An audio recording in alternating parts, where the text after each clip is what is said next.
Welcome to ஜோலா kitchen. இன்றைக்கி மழை காலத்துக்கு முன்னாடி நம்ம என்னென்ன செஞ்சு ரெடி பண்ணி வச்சுக்கணுங்கிறத பற்றி பார்ப்போம். நான் 1/2 கிலோ மிளகா வாங்கி இப்படி உடச்சா கடார்னு உடையணும், அது மாதிரி பட்டு மாதிரி காய வச்சு வச்சுருக்கேன். இது தனி மிளகாத்தூளுக்காக 1/2 கிலோ வாங்கி காய வச்சு வச்சுருக்கேன். இது ஒரு பக்கெட்டில் அள்ளி வச்சுக்கலாம். அடுத்தது இது வறுக்க பொரிக்க அதுக்கெல்லாம் யூஸ் பண்ணிப்பேன். நான் பேக்கெட் தூள் வாங்க மாட்டேன். அடுத்தது மிளகா மல்லி தனியாக நான் காய வச்சு அதே மாதிரி வச்சுருக்கேன்.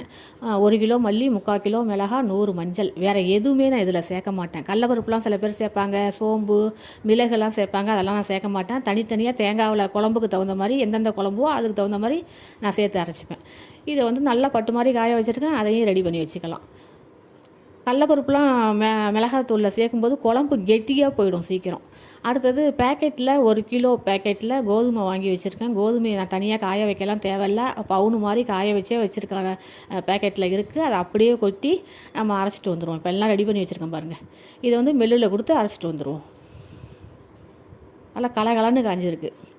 தனி மிளகாத்தூள், கோதுமை, மிளகா மல்லி அரைச்சிட்டு வந்துடுவோம். இது தனி மிளகாத்தூள் நல்லா ரெட்டிஷாக இருக்குது பாருங்கள். எல்லாம் பட்டு மாதிரி அரைச்சி கொடுத்துட்டாரு.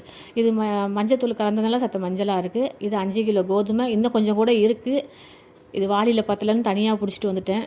இப்போ இதை தனியாக பேக் பண்ணிப்போம். இது மாதிரி நம்ம அரைச்சி நல்லா சுக்கு மாதிரி காய வச்சு அரைக்கும் போது பொடி 6 மாதம் ஆனாலும் வீணாக போகாது. இது 3 மாதத்துக்கு தேவையானது. இந்த மழை காலம் ஃபுல்லாக எனக்கு ஓடி போயிடும். இது மாதிரி பெண்கள் செய்யணும். இந்த வீடியோ பிடிச்சிருந்தால் லைக் பண்ணுங்கள், ஷேர் பண்ணுங்கள்.